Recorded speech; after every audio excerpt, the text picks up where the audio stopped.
Right, we've come inside the doors and we've gone straight in the back door into the laundry, just like in so many homes today. Straight through the door into the laundry, the old wash tubs, scrubbing boards, and a mannequin dressed as a lady from way back in the day. Yeah, very nice. Different irons, how they did their ironing. All the buckets, the mangle. Some terrific collections there if you're an iron collector. Yeah, look at those. Yeah. The old laundry. Hand-operated clothes washer. Wow. Yep. Pretty interesting stuff. Wow. We've come a long way now. We got washing machines that can be Wi-Fi controlled, and you can pretty much turn them on and off at a Wi-Fi power point and set them and forget them at your leisure. And isn't it funny how we complain we have no time, yet we've got machinery that does it all for us. I think you have time if you make time. Things are certainly different. Look at these school desks. Oh gosh, I'm going to show my age soon because I actually remember sitting at a desk like that once upon a time, right towards the end of the 1960s. That was a witness box from the Normanville Courthouse, later used in Victor Harbor. So if you were a witness to an offence, you got to sit in there. Look at this, a vintage bath chair. Some fancy stuff in here. This is a movie projector, I think. This is how they used to watch movies at the cinema. The pictures, the motion pictures. Just imagine going to the pictures back in the day, 1944 to 1964. Wow. The bath chairs was a rolling chaise. Folding hood which could be opened and closed, used by one person. It was used especially by a disabled person. It was mounted on 3 or 4 wheels and drawn or pushed by hand. Interesting. There you go. It's even old tables here, different types of desks. Some of us have probably still got some of these old desks. There's a new display that's going to happen there. I think it's going to be a kitchen type of display. And then you've got lots and lots of different kitchen appliances, the old coffee grinders, meat press, apple corer, potato chipper, a mincer. I think I've got a mincer like that at home still. Wow. Look at all of those things. Cameras. Some cameras down there too. Yes, I think I've got one of those as well. What have we got here? A riding whip and some riding boots, a medicine chest. Very interesting. What have we got here? The charge at Beersheba.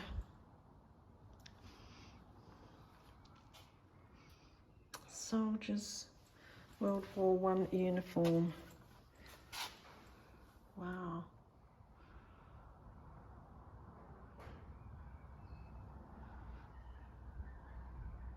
This is the uniform of Horace Mitchell.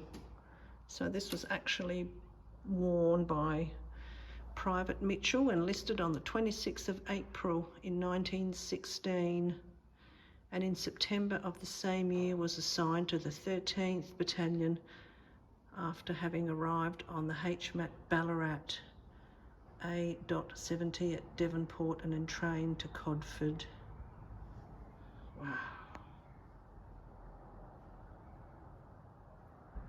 Look at that. All the different medals. Wow, thank you for your service, is all I could say. This is just beautiful, absolutely beautiful.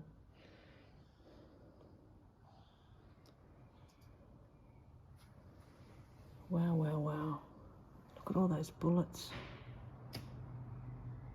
Imagine how many times, you know, when we do detecting, we find some of these lead shot and bullets and all sorts of remnants. Wow, just think they may have been used by people back in the war. Very interesting. Really interesting. This is Sydney Clark's uniform. This is beautiful. Those boots.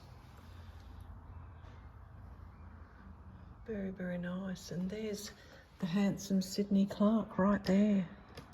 Well done. He was in the Light Horse Regiment. Yes, they had a very different uniform. Just wonderful. I'm gobsmacked at this display.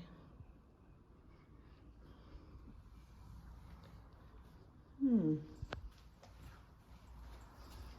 at all of those.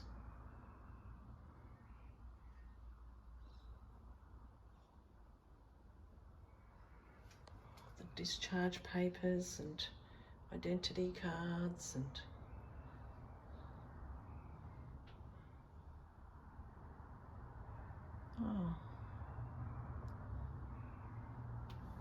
very handsome men went to war, that's for sure. Very patriotic. Just wonderful.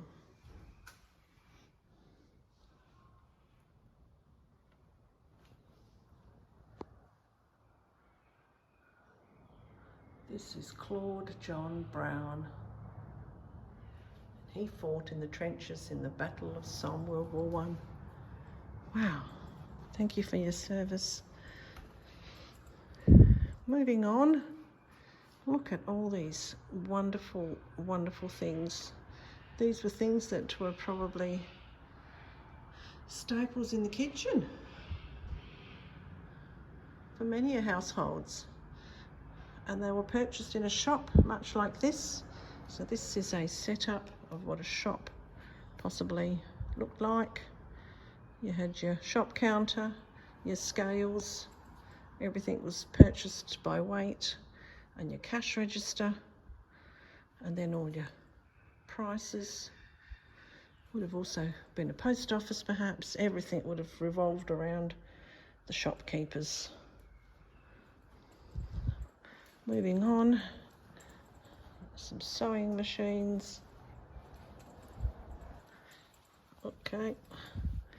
Now, look at this. This would have been the inside of somebody's home. So they would have had a small, very small cottage-style homes. And this is probably how it all looked. The bath, the hand basin, a bit of a seat for lounging back on, the dining table and the baby seat, and a bit of a French harmonium for music, and of course your hutch for your crockery. This is pretty much everything anybody would have needed, and even to this day it's pretty much got everything we all would use on a daily basis, so except our houses are bigger. And look at these walls. They've got these walls actually made out of a sort of a Hessian-y fabric. So this was a replica of exactly how they would have built a fairly fancy looking home.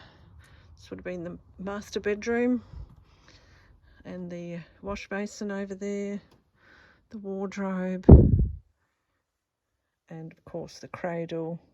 It's an 1860 cradle. I'm sure it would have been handmade, and a chest for blankets and things.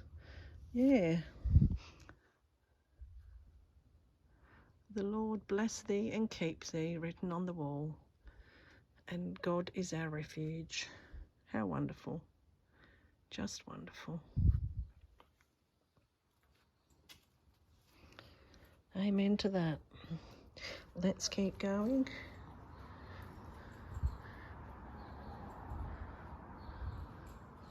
Wow, there's a whole bunch of these flip cards which are really interesting, which I'll have a bit of a read later. And talks about different people in the district, the families. And some of the names are familiar with some of the locations in the area, you know, like they'll have a particular street name or something like that. And when you see some of these names, you can kind of go, oh, that's why they named that street, because that family lived in that area. So that's quite interesting.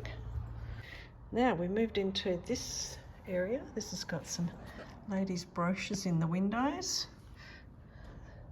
Some things that they would have used to do some gorgeous needlework. Look at that, wow. All the pins and needles and breeches and bust line things and wedding dresses and sleepwear and underpants, I think they are, pantaloons, sorry, pantaloons. Wow, imagine wearing those these days, yeah. Wow, different corsets and things, patchwork quilts, doilies, and they made cloth shoes, a rug made from corn sacks. Very interesting stuff. Yes, ladies had skills in those days. Different skills these days. Wow. This would have been a travelling wardrobe trunk. Travelling wardrobe trunk. There you go. How cool is that? There's a clinker-built fishing boat up there. And there's a Cape Jervis, Ketch Broughton loading timber at Second Valley Jetty. And then there's just a whole bunch of different things that happened at the jetties. This kind of explains, when I look at some of these dates, why I'm finding coins in the early 1900s in the area. Another reason I've come to this museum is just to learn a bit of history, because I have been finding some things that are relevant to certain dates, and the only way you can learn about, you know, how did those things get there that I'm finding when I'm digging up holes and metal detecting, is by coming to a museum and researching your own local area. Now, it's not a lot of areas that have got their own museums, but I'm very fortunate that there are museums in this area that pertain to the things I've dug up in the area. So that's a very interesting thing. This is about the mining in the Fleurieu. So there was some gold here too. The Golden Ridge mine produced 870 tonnes of ore during the periods of 1901 to 1903, 1930 and then 1934. Interesting. Yeah, Talisker mine. I think I went to Talisker mine once for a school excursion when I was about 12 or something like that, 12 years old. So that's been there for a long, long time. There's your different Talisker mine location. Wow. And that's your scale of what particular things were found. Gold and uranium and silver and iron, all sorts. Ooh, 1960, breaking up blocks at the Rapid Bay Quarry. Interesting. Look at the size of that machine, that electric shovel or whatever they call it. Crushing plant. Wow. Yes, very interesting stuff. There's even old historic pictures of animals that were hunted by the indigenous groups back then. That's the bones that they found. Wow. Silver lead ore. Look at that. The Talisker mine, it's a silver lead mine, and it's kind of an area that you can go for a walk around, and there's paths and trails. I haven't been to have a look, but I'm sure I'll get there. Well, that's a very interesting display of all sorts of things. Oh, St Thomas's Church vestry books. In there is books from the church. Very interesting. Let's have a look. Go out of this door. We'll go across. This is the new display that they've just recently completed, or still working on, but it's as completed as it is up to this point. And it's the old shearing and dairy display. It's just a wonderful. Let's have a look. This is all butter churning, because there's a history here as well in relation to dairy products. Cream separator. That's a family farm there. Dairying in the early 1900s.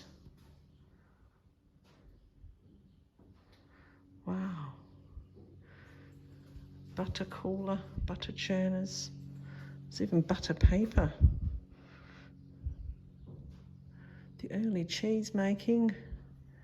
I do love my cheese. Who doesn't like cheese? I mean, everybody loves cheese.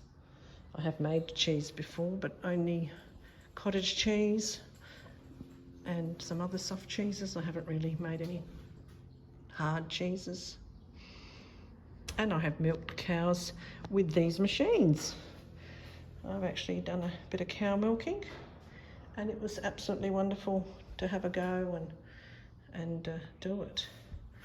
So yeah, this is one of those early teat cups that they used to stick on the cow's teat. Now they have different ones, and cows are wonderful animals. I do like cows. They're probably my favourite animal. Look at the pests and predators in the area, foxes and rabbits and all sorts of things that they've had. Actually, yesterday when I was driving along, I had a fox run across the road, and it actually stopped and we made eye contact because I wasn't going very fast. And I think the fox was in very healthy, good-looking condition. So the lambs have been lambing recently in the district, so I'm assuming maybe Mr. Fox gone out and had a feed and killed something and ate something, because they're in very good condition, but you don't see too many foxes. There, wow. This is how they would have done sheep shearing, and very interesting. Get the sheeps in there and contain the sheep so that they can shear it, get the job done. This is the old pull motor. They used to crank that on and get stuck into the shearing. Wow. My hat off to the shearers too. That is a hard job. Look at all this stuff. Sheep drenching gun. Early grazing photographs. Just fascinating. They've got a display here of different wools. Wool tops, scoured wool, carded wool, carbonised wool, and raw wool. The processing of wools, from greasy raw wool to washed and carded wool tops ready for spinning. The carbonising is to remove seeds and vegetable matter from the fleece. Well, there you know. I did not know that. I have learnt so many things today. Look at that. Look at all those old cattle, sheep, ear tattoo applicator, foot trimmers, shearers. Oh, wow. Very interesting stuff. It's all very different in a modern shearing world today, but still hard work. This table too, I mean, look at this table. They would have thrown a few loads of wool over this one. It's a wooden wool table. Fleeces are skirted, greasy, dirty, short fibres being removed. And this table is homemade and used by the Grundy family at Second Valley for about 50 years, from 1930. Wow, somebody homemade this. It's incredible. There you go. So much history. I hope you've enjoyed this video. I'm going to leave you to have a rest from watching all this. And thank you for coming along. It's my pleasure to show you these things. I hope you're enjoying it. Give it a like and a thumbs up, and let me know what you think, and if you'd like to see a few more of these sorts of things. And if you've got any areas that you might like to show me, let me know in the comments, and I'll go over and have a look at some of your historic sites that you know, are in your area. Anyway, have a great day. I'm going to go and have a proper slow look myself now and take it all in, and stop and read a few things. And once again, thank you for all the subscribers, and hope you enjoy your day. I certainly am. It's a beautiful day. Rightio, take care. Bye for now.